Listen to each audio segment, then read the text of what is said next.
Welcome everybody. Thanks for coming out and joining our book launch event today. The Infernal Promise by Magwili. Just a brief overview of the Carlos Bulletin Book Club, which is sponsoring this event. The Carlos Bulletin Book Club was first formed in 2017, and since then we've been hosting, sponsoring book launches. This being the most recent one that we're going to do today. A lot of those book launches you can see in our website, carlosbulletinbookclub.org or cbbc.club. So the Carlos Bulletin Book Club is a project of the Friends of Echo Park Library, which is the group that supports Echo Park Library here, this branch. Another project that it does, so it sponsors the Carlos Bulletin Book Club. It also has the Philippine Heritage Collection. So after our event this afternoon, please feel free to go to the stacks and check out our Philippine Heritage Collection. The Friends of Echo Park Library also does the book sales, the monthly book sales, which we just had from 10 to 1 in the to 1 this afternoon. And these are leftover books that the library has that we sell to the public for about $50, whatever. You can bargain one you for 25 cents. So that's the other project that the Friends does, and we hope to launch our sustainability project. And we're going to develop this vacant land right here in the parking lot and try to use it to teach members of the library and residents of the community how to enrich soil, how to do drought tolerant plants that will survive without without having to take up a lot of water. And we will set up a drip system. So as we're doing that piece of land, we are going to recruit students, residents to come and attend our workshop. So that's going to be an ongoing program, and we will inform you. Since you're attendees today, will be part of our mailing list, and we'll inform you of all the activities that we do. So before I introduce Carol, who will then introduce. First of all, I want to welcome our two guests, Don Magwili, who's our author today, whose book we are doing the book launch, and Carol Ojeda Kimbrough, who's a really good friend of mine. She's a professor at Cal State Fullerton, and she got her PhD in urban planning at UCLA. My name is Jaime Tiaga. I missed to mention that in the beginning. But before I formally ask Carol to take the mic, I'd like to introduce to you our president of Friends of Echo Park Library, David Raquel, who would like to just say a few words. David, you want to come up? Hello, everybody. David Raquel, the re-elected president of Friends of Echo Park Library. Glad to see all of you here.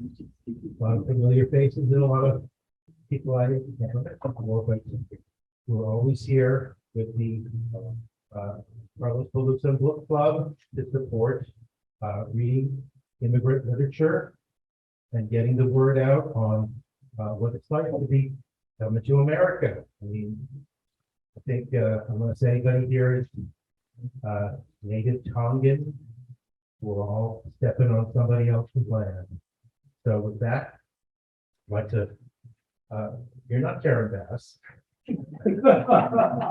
but I think that my beautiful friend, Ms. Kimbrough, Mrs. Kimbrough, I'd like to welcome everybody. And come on in, keep coming in. We're packing it in, but everybody please keep your mask on. Only the performers are allowed to not wear masks. So as soon as she gets the microphone, let's give her a piece. There are restrooms for the restrooms. You can go out through this door And we'll access you to the restaurant. We'll keep the door stop there so people can come and go, or if it's, or if it's locked, then come to the back door here. Any other housekeeping things? If you have your cell phone, I guess if you don't do it, then we'll keep it inside or vibrate. And, after the program, we will have a meet and greet. Don will have some books to sell, and we'll do book signing. And I think that's it. You know, we can stay after the program with to meet Dom, our Carol, our another guest speaker, and hang out here and take a chance to go visit our Philippine Heritage Collection. So without further ado, Carol Taylor Kimbrough is a very good friend of mine. We've been friends for over 30 years. Both as activists, advocates, and I'm so happy to have her here. Carol, if you please talk more about yourself. I haven't covered everything, you know, you've done a lot of work yourself before you introduce Dom, okay? Thank you. Couple of corrections. Jaime and I have known each other for almost 50 years. Oh. Not 30. I think you're trying to make us younger. The second correction is I did not get my PhD. I did the coursework, but then I started working at Fullerton, so I kind of gave that up. And I'm here. I'm supposed to introduce Dom, his body of work. But let me ask who doesn't know Dom in this time. That's what I thought. Okay, so instead of reading his bio, his body of work, I think I'll just share what I know about Dom, how we became friends and colleagues at Fullerton. When I first started teaching at Fullerton, I was really scared of my students. And I think one of the things that we do, new lecturers and faculty, we've invited speakers, seasoned speakers, to get ideas how to do it. Well, Meg Thornton, you guys know her from UCLA, she said, you should call Dom, my friend Dom, and I said, okay, can you introduce her? So I did. I had Dom attend and give a lecture in my Filipino American experience class. And the first thing he did, the class was full. It was over 50. In Cal State, over 50 is a lot. I know at UCLA it's 150. Before you even mentioned a lot. But immediately Dom, sectioned off the class and said, we're gonna do a play, you're gonna play this, you're gonna play that, you're gonna do this. So that's how it went. And everyone got excited. I don't believe I've ever seen students that excited in a classroom. And they were. So at 10 o'clock, no one left. The class was 7 to 10 p.m. No one left. They stayed. But in the meantime, they were also excited and creating a lot of money. And two professors from other classrooms came in and said, we're going to complain about you guys, this and that. And I'm like, this is the first time you get students to be fully engaged and complain about it. And then I saw some other aspects that, but anyway, they moved us to another room where we could be free to ask and be as noisy as we want. So that's how I met Dom. And later on, I told him I'm kind of scared about being in the public, to do public speaking. And he said, well, he teaches a class in acting at the Hollywood Dojo, not far from here. And I took judo lessons there when I was in immigrant. I said, sign me up. So I took this class. And it's really improved my teaching. I always just go to class and then I have a spotlight. And it's a performance art, which I really have to credit Dom in helping me become a better presenter in class. So that's how I know them. And to this day, I'll never forget that. And I met Sachiko because of Dom when I took the acting class. So he means a lot to me as a friend and a colleague.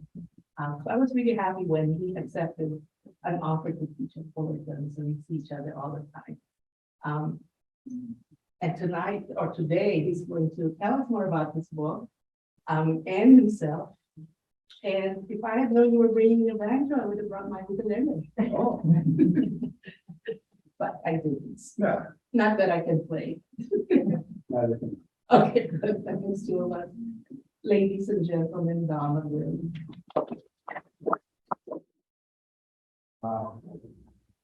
I am rich indeed. Thanks for coming. It moves me deeply to see you all here. Thanks. So I'm going to break the presentation down into two things. The first, I'm going to talk about Carlos Boar, because whether deliberately or not, he has crossed in and out of my life a lot. And then I'll talk about it. Okay, so first, let me talk about Carlos Boar.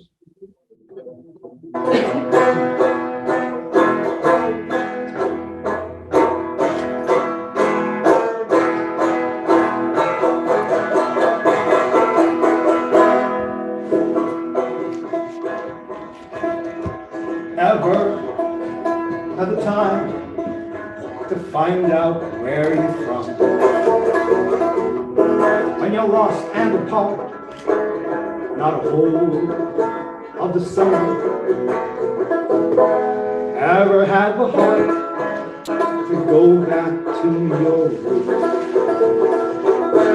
A part of your life, a part of your truth.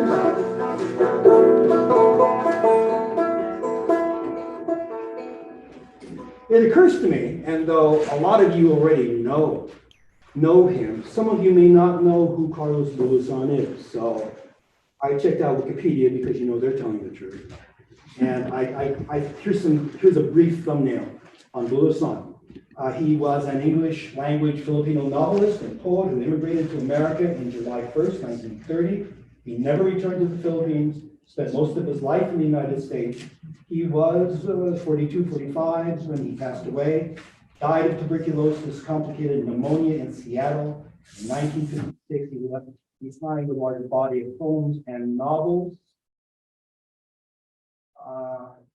It doesn't even scratch the surface of what Boar has done and what he's done to the Filipino American community. One of the mainstays of my artistic life is Mako. He was the artistic director of the East West Parish Theater. And he brought America's in the Heart to me. He's a Japanese American guy, and he gave me this book by a Filipino. And he said, I want you to write a short play of this because we're going to be doing this project. A one act, write about America's in the Heart. And I didn't understand. He said that this book meant something to him because he was an immigrant. He found a lot of parallels in America's in the Heart that had great meaning to him. And I would be lying to you if I told you I got into it really fast. It took me months, and the deadline was coming up. My wife read it like within the week, and I was stalled. Finally, I did write the one-act play. I wrote it so I could be in it. I was a playwright who was struggling to write a play about Carlos Boar. The only person, the voice of reason was played by my wife, who was Sachiko. She was on stage with me. And the part of Boar was played by the incredible actor, Alberto Isa. Just one to see him work. Then was a 1992, Mel, was a Manila Actors Studio decided they were going to do a musical on America's in the Heart, and Melody Lohman and I have known each other since he was an undergraduate at UCLA. He approached me to write lyrics for that show. So I ended up writing lyrics for America's in the Heart. And then in the early 2000s, I was assigned to be a dramaturg and a director for another version of America's in the Heart. Giovanni Ortega was doing a one-man show. He wrote it. We found an actor to play it, and we developed it. And now, here today, the Carlos Boar Book Club is sponsoring my first book. It wasn't planned that way, but our lives are like intertwined. Among the many lives of Carlos Bulliton is he was migrant worker. And my dad, in all his many lives, he was one too. And so this is a song for the migrant worker that they are always remembered. Well, I've been to California and I made it to LA. I got drunk down in Frisco, drunk up half Frisco Bay, fished in canneries in Alaska, didn't make it back till June, fell in love with a taxi dancer, left my bankroll in her room, an American peanut, just a wonder full of dreams, picked up the rust of her mountains, washed the dirt off in her streams, an American Pinot, searching high and searching low, what a dream that I believe in, her song I always knew. I've been lost, I've been forsaken, but I keep my spirits high from all the friends that I've been making. Remember me, Seattle skies, slept in boxcars, slept in stations, but I've been most everywhere through all my trials and tribulations. Oh, remember I was there. An American Pinot, just a wonder full of dreams, picked the brew up of her mountains, washed the dirt off in her sleeves, an American Pinot, searching high and searching low, what a dream that I believe. For some I'll always know, what a dream that I believe in, for a song I'll always know.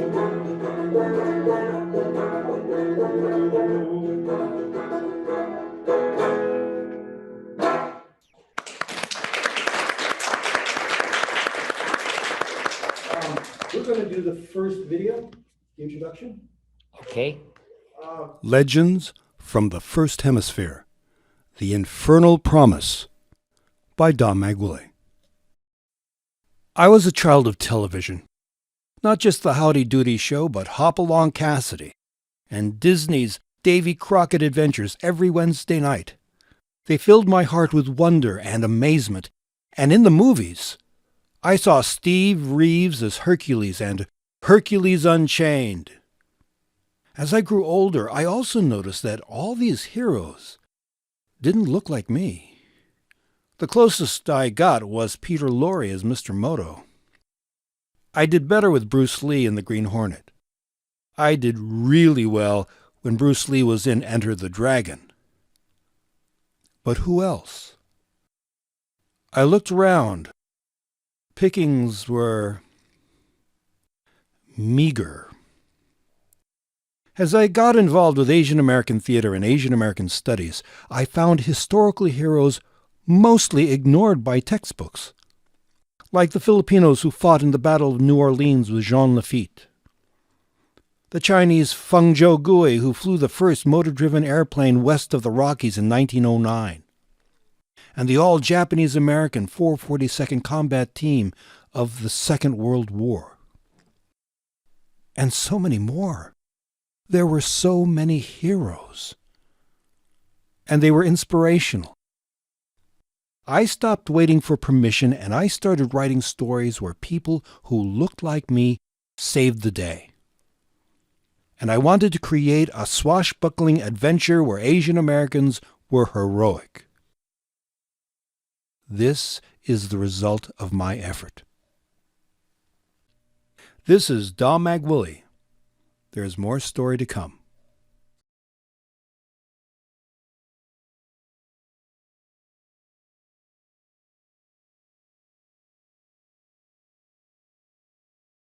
Legends from the First Hemisphere.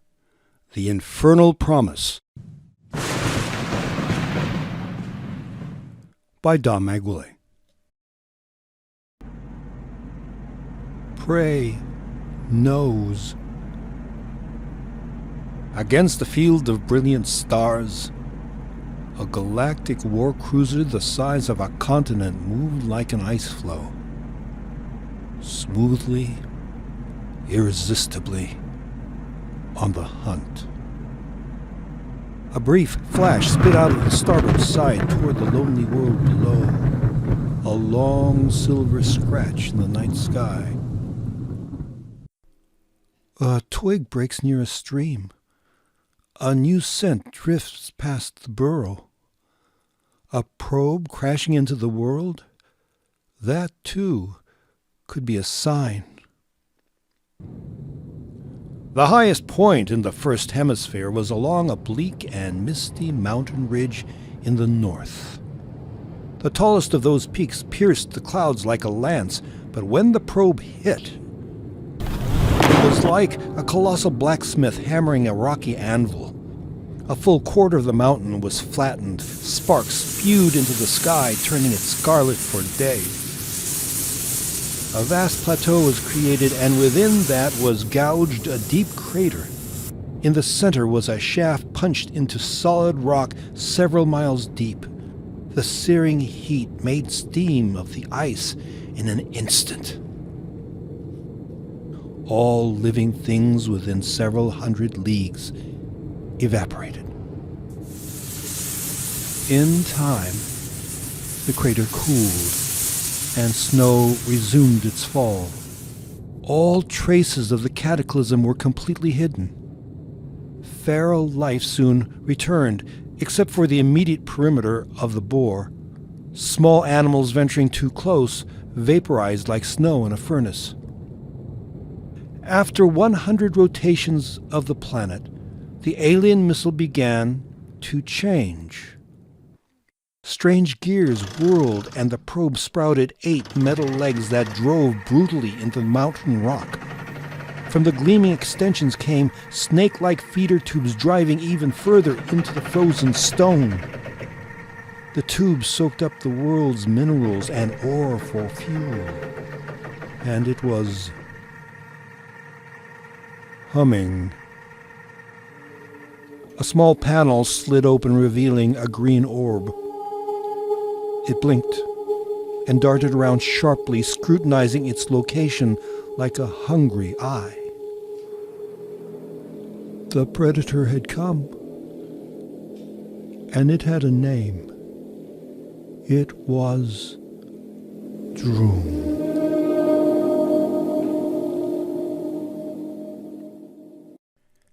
And that's it. A sampling of Legends from the First Hemisphere, Book 1. It is in this world that our improbable travelers become unlikely heroes. Welcome to their adventures. This is Magwili. There's more story to come. So, at this point in the story, it's 1864. A wagon train is moving towards the West Coast. It's filled with immigrant people. There are Italians and Germans and Irish people and Asian folks. But as they travel, it begins to dwindle down. Some decide they're going to settle with their cattle where they are, and they stop, and the train keeps moving. Some contract malaria, and they're quarantined, and they drop out of the wagon train. And then a whole family is lost during a sandstorm. So what's left are 2 Chinese brothers, 2 Japanese brothers, Filipino gambler from New Orleans, 3 assassins posing as nuns, the frog priest, his servant, and finally these 2 ancient Chinese miners. And now bandits drive the wagon train to safety in this cavern. But the cavern is actually a tunnel. And the tunnel leads them to a world where there are 2 suns and 5 moons. It is a place where animals talk like people.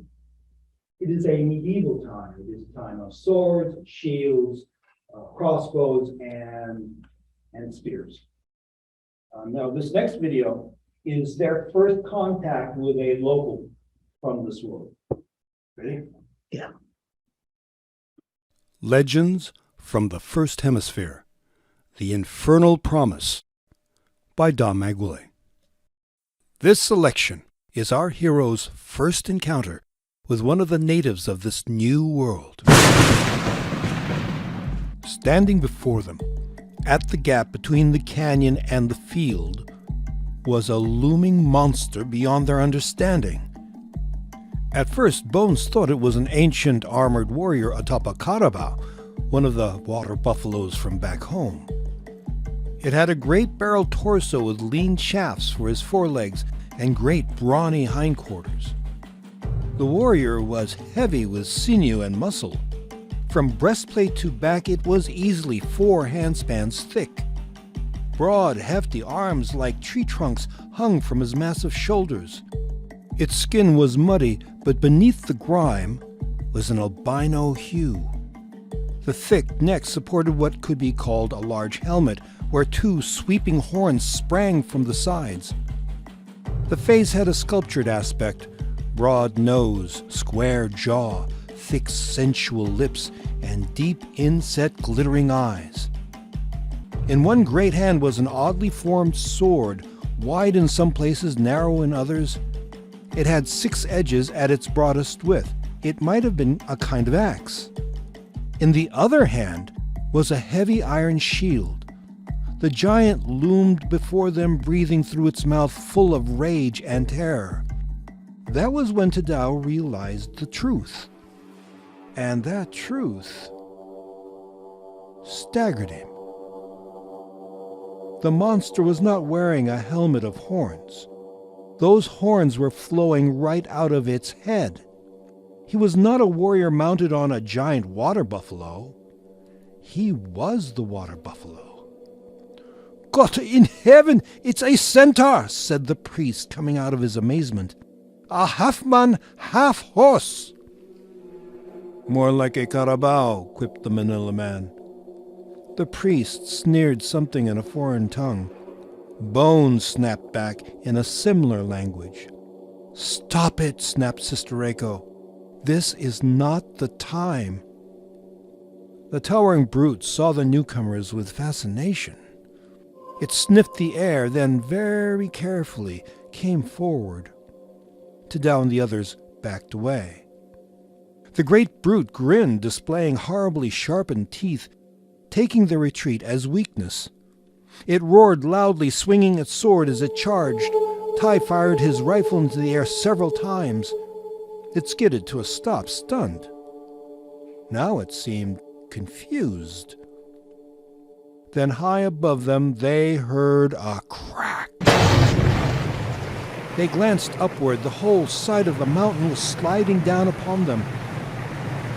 Tadao saw a boulder the size of a house crush the monster like a boot heel on a cockroach.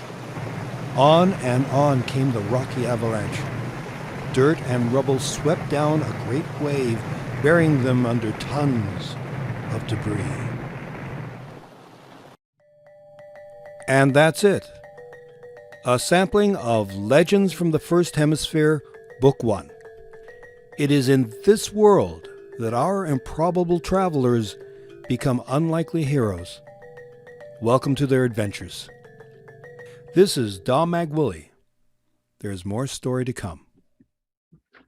So the time is medieval, which means there are castles and there are villages and there are taverns.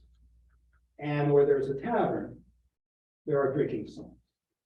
So mine, well, I built it off of this rhythm. Let's see if you remember.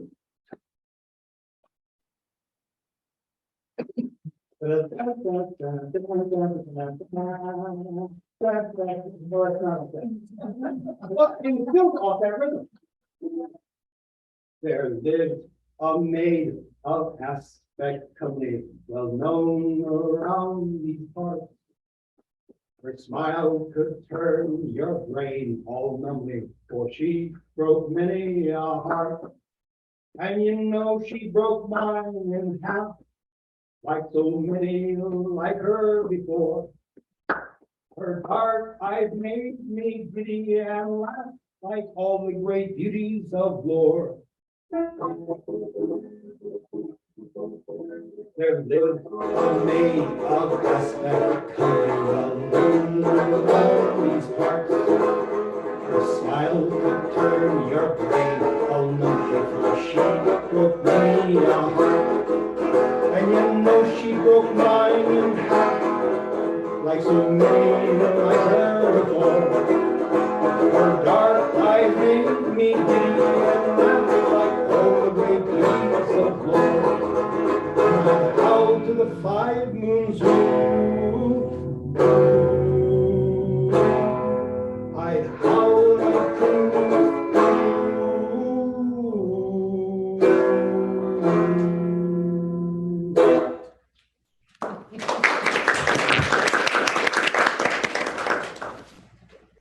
So I think writing becomes an act of wish fulfillment. They write about the world they want to see. And in my world, like in that wagon train, in the campfire, you had all these people. The Irish, the Italians, the Germans, the Chinese, the Filipinos, the Japanese, all around the campfire. And even though the English was accented, it didn't get in the way of good food and a good time. It is something that I wish for, where I just didn't let it get in the way. And I think Bill's son did that too. There's this passage in America's in the Heart, where he is in Monterey. He's been teaching the history of unionism. He was having good days about this time. Men were setting up lights. A Mexican girl was distributing gifts. A Chinese man gave him a sack of rice. Another man gave him a bottle of vino. He remembered what his brother Macario had said when he was in Los Angeles. America is in the heart of men.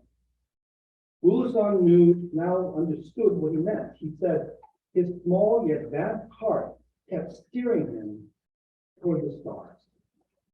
So I want to close this because with this song, Carol said she wanted to hear it, and I always do what Carol says. So.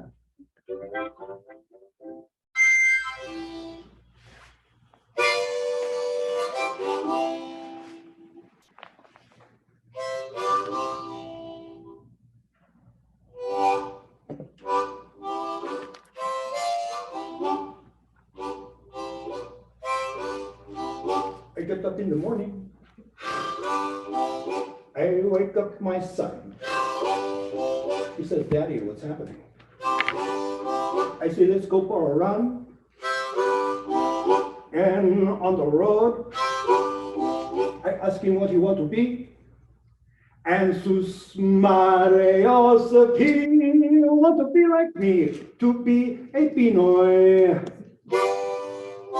P-I-N-O-Y.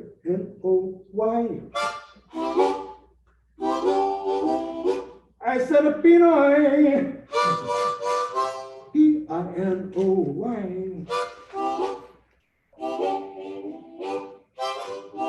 I like my pancit over hot rice. I like my lumpia with beer and ice.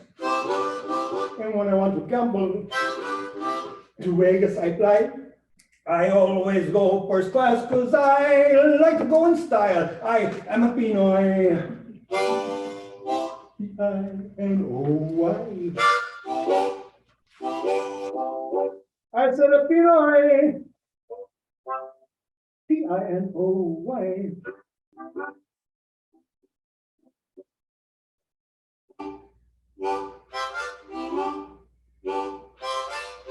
you ask me this question, what's my responsibility to be American and Pinoy to my community? Well, you know the question, not to make me stop, cause all I know, brother, is don't mess up. You are Pinoy. Pinoy. I said a Pinoy. Pino.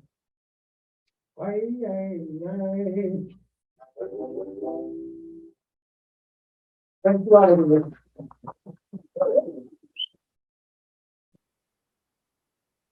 Yes, we can open it for conversation, question and answers, some comments.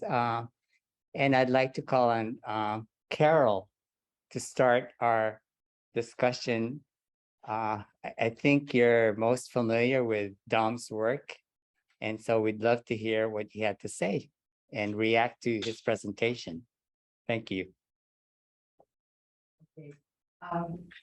Thank you. That was a wonderful presentation. Oh, good. I really loved it. I also enjoyed reading the book. It says deny, everyone. I enjoyed reading it and listening to you. I wrote a few more things that writers write about the world they want to see. And I, you know, from what you wrote, I think I saw that. I got that. As a reader, though, we get something different from the writer's goals, and we get what we can relate with based from our own lived experience and our knowledge. So I have three main observations and questions, if I may. When we were talking about Carlos Velosa, and you mentioned parallels, our lives, your life and Carlos Velosa, and how it parallels in different times. And in the book, I also saw similar parallels, especially the historical context of the story. You see on one hand, I noticed you talk about the history of the U.S. And I saw a similarity with the alien world that wanted to occupy Echo or Echo. Echo. Okay, that's the other thing. There's so many words, names, and I'm like, how am I going to pronounce this? So I have to check it. It's Echo, E-K-O. So the story occurs at a period, 1864, in U.S. history of robust economic growth, which spurred a need for economic expansion in the West. The westward expansion, go west, young man.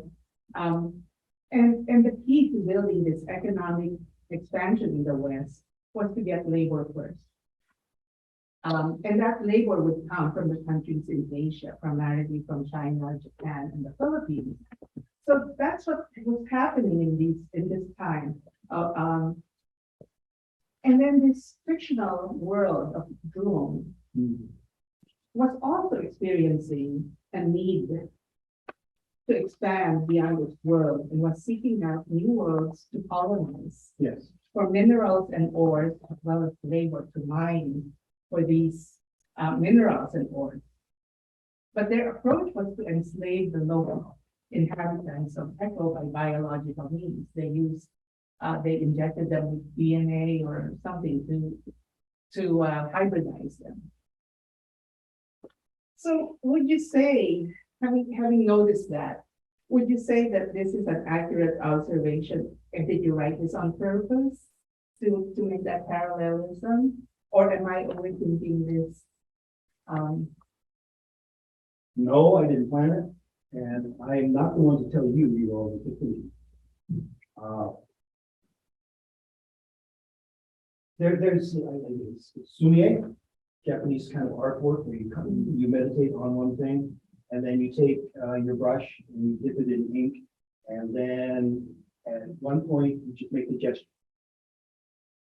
and that's it. The act of writing is slower, but it's kind of that.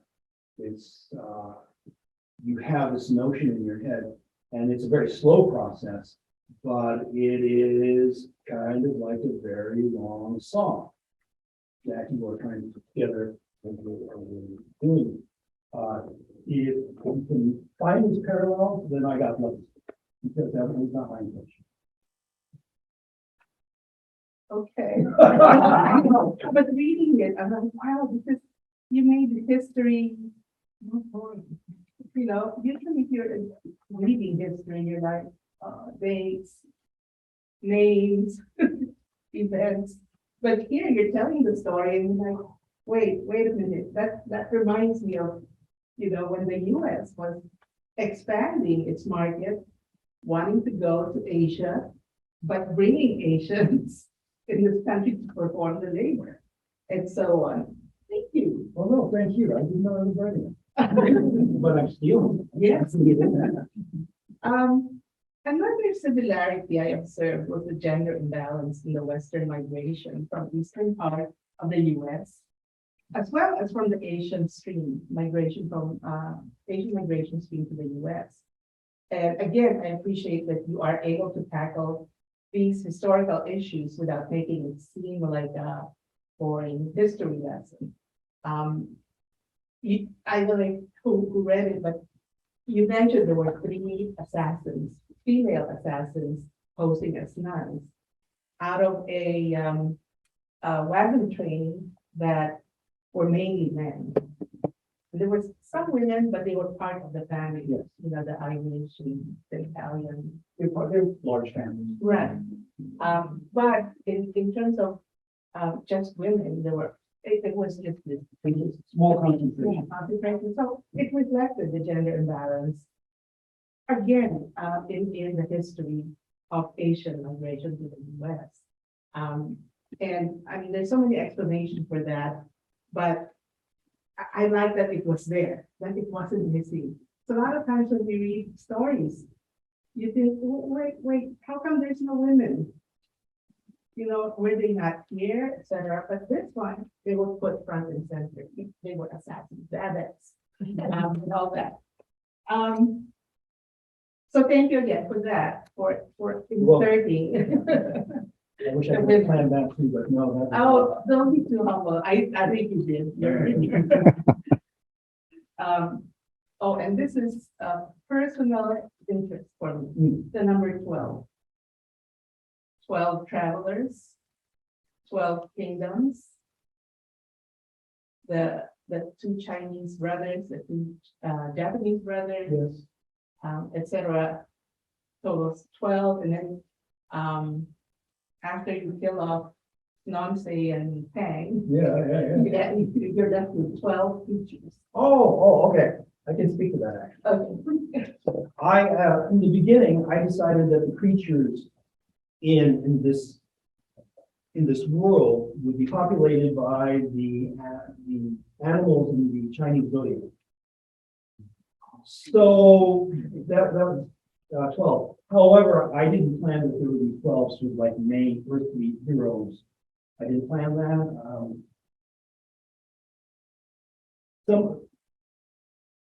Somehow 12 just sort of kept reasserting itself throughout the book. That was the only time I deliberately did something like that to match up with the zodiac. It also gave me specific characters. But I can tell you in book 2, I start creating characters that are not part of the zodiac. They're just like, oh, that would be a good idea. Okay, I was wondering about the 12 creatures, Yeah. and I missed that one. I was interested in it because I know your birthday is December 10th, Yes. but mine No, is 8. 8, sorry. Mine is 12. So I saw that with 12. This is what readers do when we read. We find things that click, you know, so that click would be right away. And this is my last main point. Characters. No. Of all the travelers and echo natives, which one would you say is your favorite or least favorite and why? Which one is most like you and how? Finally, which one or ones do you think you could have given more airtime? Ask the first part of that question. It's which character would you say is your most favorite? My or most least- favorite. Or least, whichever, and why? I'm really drawn to Michio. Hmm. Michio, because his storyline is mostly one of unrequited love, and I'm an old woman, and I know I get that, and it ended nicely. You know, there was a lot more sentimentality because he himself, when he goes back to his real world, he lives a life. He lives a very full life. He has children, he has grandchildren. But it's like he is invited back to this other world, which is almost like a dream, and he gets to, well, he doesn't get to grow his dreams, but there is moments where he is remembered, and that is significant to him. So I enjoyed writing that, and I enjoyed his journey. The one least interesting or significant? Probably now, Bowie, the Filipino. I don't think, well, that's why he takes center stage in book 2. But I realized, he's sort of present, but he's like, Three Musketeers, he is not D'Artagnan. He is one of the other guys. And sort of holds that position through the entire story, through the entire book. This time, in book 2, he becomes an advisor, a mentor. He isn't in every part of the story, but he figures prominently. Probably the least attended to was Bowie. And what was the other? Which one or ones, which character do you think you could have given more airtime? Oh, Bowie. Bones. Yeah. And which one is most like you and how? I think the Dow, mostly because he's kind of flaky and jumpy. I don't know. Oh, okay, all right. Everybody else is how I'd like to see myself. Stevie Eye, Infernal, yeah, that's me too. No, I'm the Dow. I'm flaky and mostly free. But he's the hero, he's the one who saves the day. Well, the focal point hero is he does the best he can. In that big battle, his friends who are all seasoned warriors, and he's flashing away, but it's like, thank God he's immortal and he can live because he gets through. That's all I have, and Yeah, thank you for that, starting us off for a conversation. But I'd like to open it up to our audience and participate in this discussion. So I'll bring the mic to you so that it's really for the purpose of people on Zoom, so they can hear your questions. So If people in New York are listening to you now, so why? please introduce yourself, your name, and then your question. Thank you. Loman. Dom, the unrequited love character you're talking about reminded me so much of Carlos in Mercs in the Heart. Surrounded by all these women, met all these women, and had some feelings for all of them. And in the end, it just somehow it got me when you mentioned about this other character of unrequited love. There is a short story theme that I wrote regarding that of Carlos and a girlfriend, a friend of his, this female friend, approached this private detective who he presumed is Filipino. Well, he talks like he's American born, but they go looking for his brother, and they go through this sort of like events that somehow reflect the book. But the American detective makes a move on his girlfriend, and does not. Nothing comes of it. It's sort of like he comes in and goes, at least from his book, we don't peek into the regret. At least I never found it in his book. It's sort of like they came into his life, he loves them, they go away, good luck. You don't get the unrequited. You get the feeling of movement, but not the heartbeat. Great. For those of you who haven't read the book, including me, hopefully all this discussion is sparking your interest to make sure you purchase the book. So we'll have books here for sale. And this sounds to me like a great book to adapt for a screenplay and maybe making to a movie like Black Panther, Oh my God. which reflects our history, characters from our history and our heritage. Start to put some Asian faces to some of this sci-fi characters. Anyway, that's my pitch. Also, I mentioned to Dom, he looks like Sean Connery, or Sean Connery looks like Connery. Anyway, any questions? Now my mic. So I read a lot of speculative fiction. Yeah, all my books. And they might be easy to having not read the book yet. So reading speculative fiction all my life is just see Western names, and maybe in the last 10 years, I'm starting to see a particular non-Western authors starting to write stories from their point of view. Yeah, and you now being one of them, what themes in speculative fiction previously unexplored do you think is important for now for some other voices to start bringing into the speculative fiction universe out there? Well, may I suggest that given our condition or lack of participation, we don't even get unrequited love. We don't get to enjoy the range of human experience. Because there's a book, a textbook, Orientalism, and the image of Asian people in science fiction is mostly that we are robotic. We are things, we are not people. You see us in line, we are like human calculators and machines. And you can do a lot with a machine, but you can't do the human being.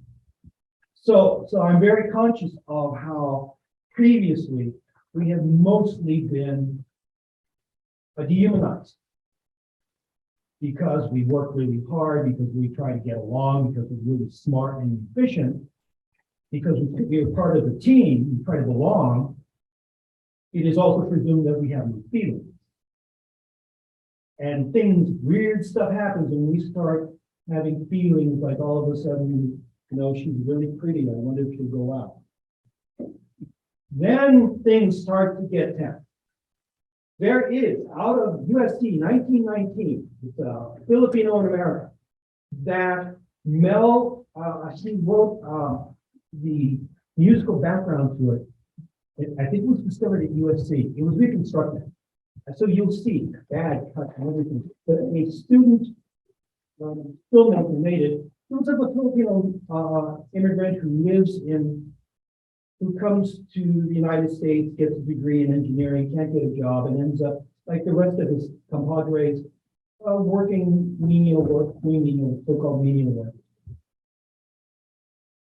And he recognizes a woman who apparently had done, her family did missionary work in the Philippines, and he regards her, which was not a smart thing to do. Suddenly, people sort of like, they get in between the two. There are those kinds of themes, but it's not intentional. If anything, my experience with like Asian American material is that it comes to the surface and I've seen it. I mean, if it wasn't for Asian American studies, I would have thought everything's fine, thank you. I'm living my life, don't bother me. The actual study and the experiences and the stories that I've read overall, that I didn't know that. And you think that the feelings that you had of rage, of anger, of disrespect, of laughter. Pat Narita talked about working at one of the nightclubs in San Francisco for free. I think he said like 18 months for free, just so he could get his chops up. That desire to be a comedian, make people laugh. I've seen it in 2020, I've seen it, contemporarily, but I've never known people who look like me to try that legitimately back in the day. So it isn't a curse, but the trap, see, I'm talking to people who sort of understand this already. The trap when you grow up is you think you're the first. Because you don't look around and you don't see anybody who feels like you feel, doesn't look like you're going through anything what you're going through. You think you're the first and you're kind of most people. When in fact, we have generations, particularly children. Those of you who know about Forbidden City, USA, being the only Asian person in the small town and you want to get into ballet, where are you going? And this guy who wants to do like Fred Astaire, and so he's a dance partner with a chair. I think number one son is crazy, dancing with a chair. How futile is that? And yet they persisted. And they would take secondary jobs, but thank you very much. They were glad to have it. But it is indicative of immense talent, immense desire that existed before we ever gave it any kind of spotlight. It was around. It was eager. They wanted to participate. Sometimes the venue just didn't allow it, but that did not mean it did not exist. So I'm very conscious of those, and maybe in other stories, I will, I hope to include that also. Yeah. Okay, I'd like to recruit a volunteer to sit here and look at the chat, because I'm going to invite people on chat to see if they have any questions. Can I get a volunteer? How about you're familiar with, sorry, you don't mind. So those of you on Zoom, please send your questions to the chat or write it down. Okay, thank you. Your name and your. Hi, Don, Joe Baraka here. Oh, no, you're not. Who are you really? Well, when I walked in the room, I was Joe Baraka. As of now, I'm just a John Magwili fanboy. And so, I wanted to make a comment first and then ask a question.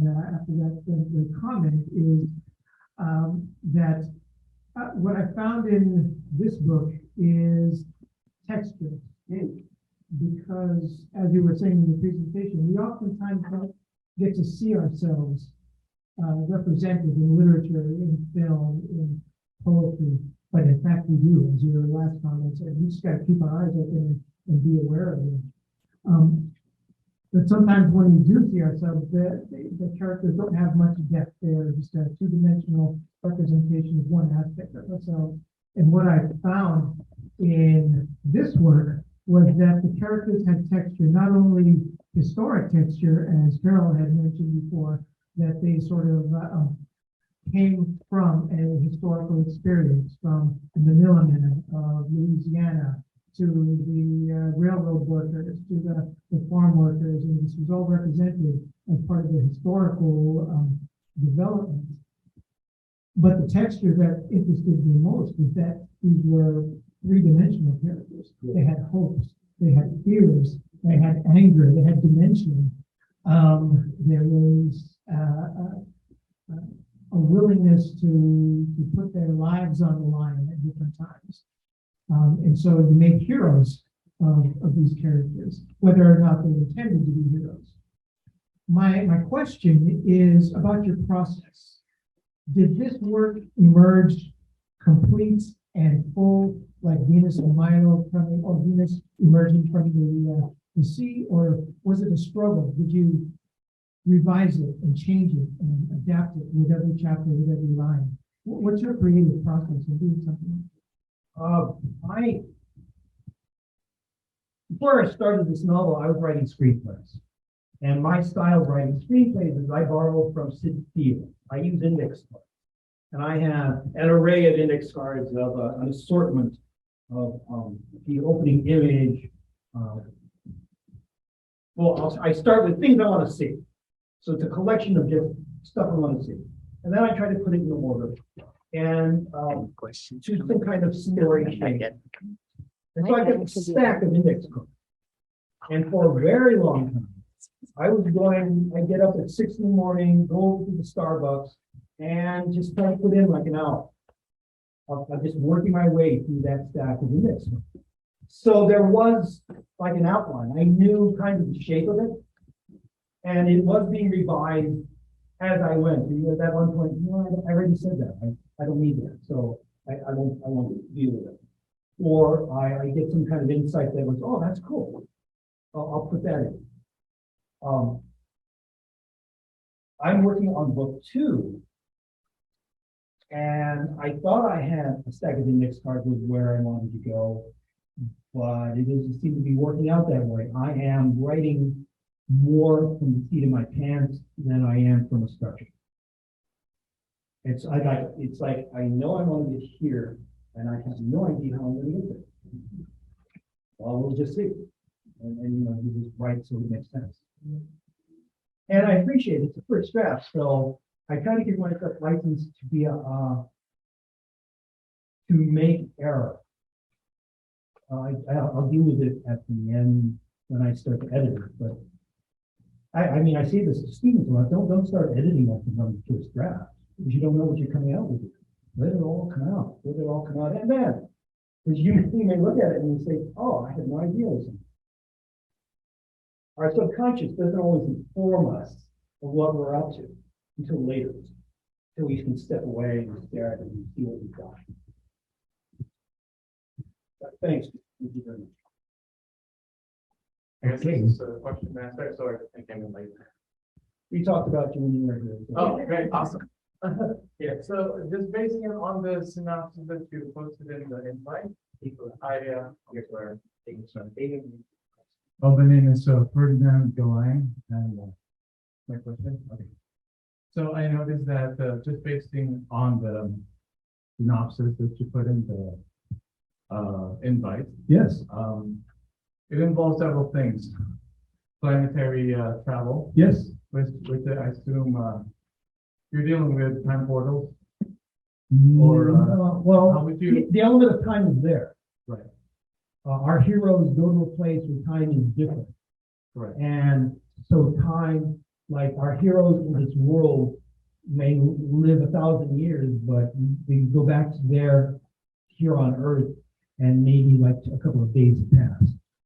And well, basically the question is with the, I mean, you can't answer this or not without giving away anything, or if you prefer to, what would be the device to travel through time on the? I use the magic of a superior being, an alien entity that uses the power of a galaxy in order to sustain, make change, and as well as to sustain. There are 10 earthly beings on a planet, and to keep them there, and to keep them immortal, and to keep them surviving like that, it takes an enormous amount of energy, and I equate that to like the energy of a galaxy, because in the second book, that energy is challenged. Yeah. So so that's how I deal with it. That's beautiful. Oh, And then reading on, you're talking about creatures with four-legged stuff, and based on the synopsis, I am assuming you're pertaining to our Philippine creatures.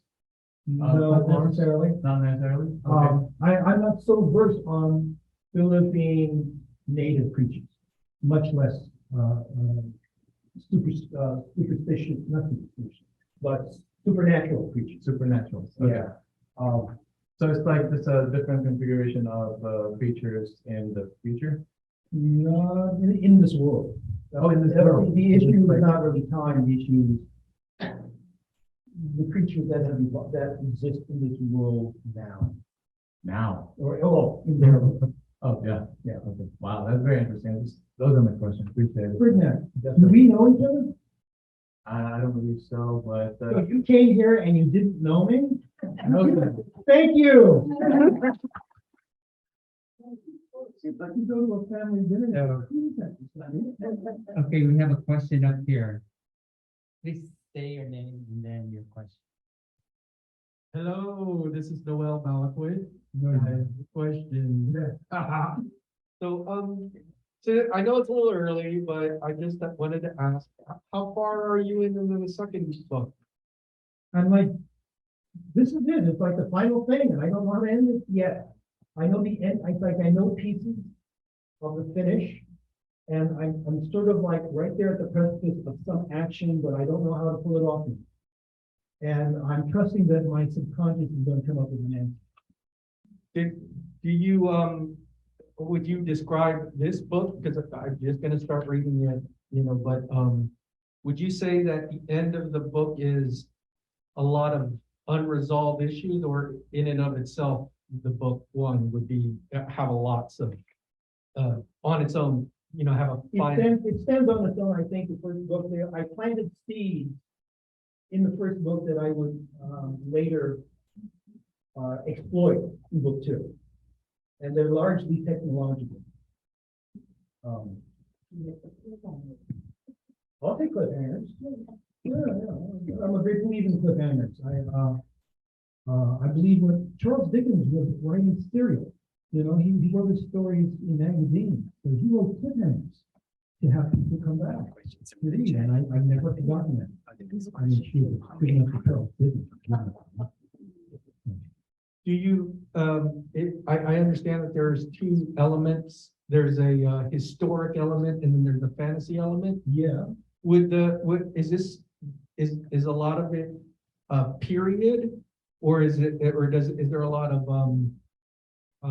references to modern day? modern day as in 2020? Yes. No. I'm running my bar. No. Even in the so-called contemporary world, it is in the 1800s. We get as modern as the San Francisco. And right there, then they move in back into that world again, that alien world. And you don't have to answer this question. I imagine it might be a spoiler, but who should we be looking out for when it comes to character? Which characters do you should we be looking for? And I'm not saying you have to answer in this book right here. Oh, shoot. Everybody's got a piece. I like to get like everybody has an art. I got really lucky. My habit when I was writing stage plays is I would write big stage plays so I'd have a chance to act. And so my style of writing tends to not focus on one person, but in an ensemble. So it carried through with this book one. I should tell you that my first notion of this book was the book I'm writing now. But then there were these characters that showed up, like these Chinese American heroes, and I'm like, cool. But I always ask the question where they come, how did they get there? And I realized I needed a prequel. So what you got is the prequel. Now that I've got the second book, okay, now what? And I'm really grateful that you have for the support. The challenge is I'm not the same writer as I was when I started writing in 2003. And there you are, like I pretty much same style, but I'm writing differently. So it's like expecting the Beatles to still be doing Hold My Hand, and they've already moved to Natural Mystery. I don't know. I wasn't think so. The hippie down front here. Probably take another 2 or 3 questions. So here's, please introduce your name, introduce yourself and the question. Hello, Zoom world. My name is Trusty. Congratulations, Dom. Thank you. This is a few parts, but I'll keep it quick. One, as you mentioned, you've been writing screenplays, and just curious, is a screenplay already done for the prequel? Or are you working on one? No. No, okay.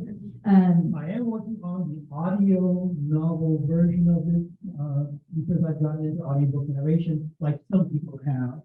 Right? And, but this is a 300-page book. This is like double that. So it doesn't happen like, okay, let's get it done. It's like, oh, crap.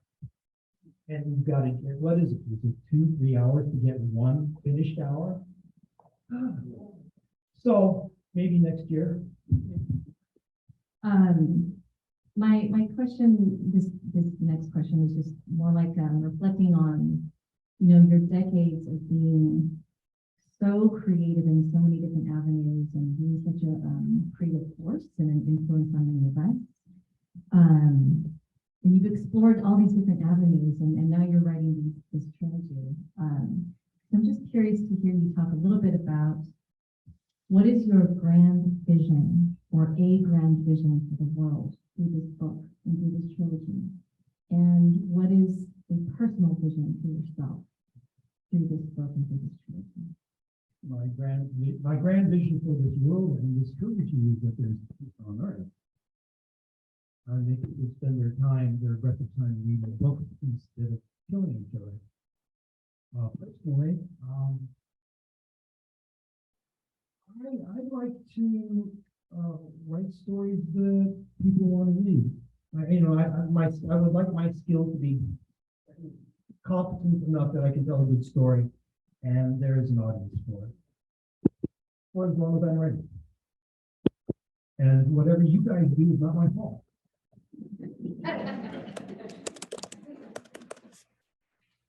But you're spurring it. We do have a question from Zoom, and Esther is going to read it. Yeah, identify who's asking this question. I may Is know it, that. I hope I'm not mispronouncing it, Saya Oh, Floyd? yes, I know who she is. Oh, I'll ask it anyway. Okay. Was there an aspect of novel writing that you enjoyed more than writing plays and screenplays? And on the flip side, was there anything about writing plays and screenplays that you missed when writing your novel? I observed that writing a novel is not writing a screenplay. A screenplay, image, walking alone in the dark, on a darkened road, light comes from far in the distance, like that. Well, I try to do the same thing too, but I find I've got to put in more words.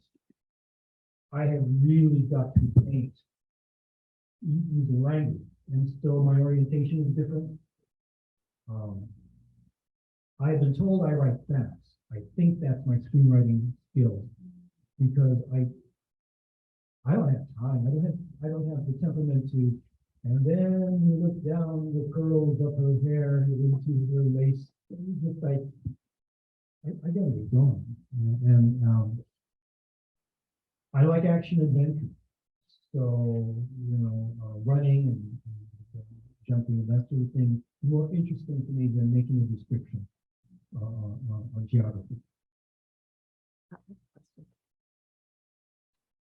So it's Esther. Yeah, and again, I have my own question. Are your books book appropriate? Is it for appropriate for middle school or middle school kids with disabilities? Or would you also think about doing maybe, I don't know, if it can be deconstructed into a picture book, and maybe you could read it at the SAG after Foundation's, was it Storyline Online? I can fix it. Yeah, sure. I don't know, just thinking aloud. It can be adaptable, sure. But the age range, it's like if you see a lot of the Marvel movies, you don't see blood, but you see people getting stabbed. It's like that. Not a lot. It isn't very high on sexual content. There's a lot of romance. Unrequited love, but I don't go there. It isn't that kind of book. It is suited for people who like graphic novels, manga, video games, that sort of thing. Oh, that's good. So I would hope teenagers would get behind it. We have another question here, and then we'll probably have one more. So raise your hands if you have a question. But here's Just very quickly, I have to run, but can I get your autograph? You don't want manager. Yes, yes, yes. We will soon have book signing after this ends, this program. Anybody else here? Any questions? Anybody on Zoom? I think we've all. No. it's been- Well, thank you, Dawn, for making us with your presentation. It's an honor for Publication Book Club and friends to be able to sponsor you. We hope that we have generated a lot of interest in your work and that you will be set out into the world. Provide. But anyway, again, thank you. Thank you, all of you on Zoom for joining us. Here's the camera. Yeah. Thank you for joining us. As soon as this program ends, we're gonna have, Don will be back there signing books and hopefully selling books as well. Yes. Please feel free to stay around and just meet and greet, talk to Don or other people here. And thank you for coming out and participating in our events. There are refreshments back there. We, friends and Carlos and believe in sustainability, so we brought tumblers for water. So I think we have enough tumblers there, and we have napkins, cloth napkins that you can use to serve yourself with a finger food. So with that, thank you again, and have a nice evening. Have a nice afternoon. Thank you very much.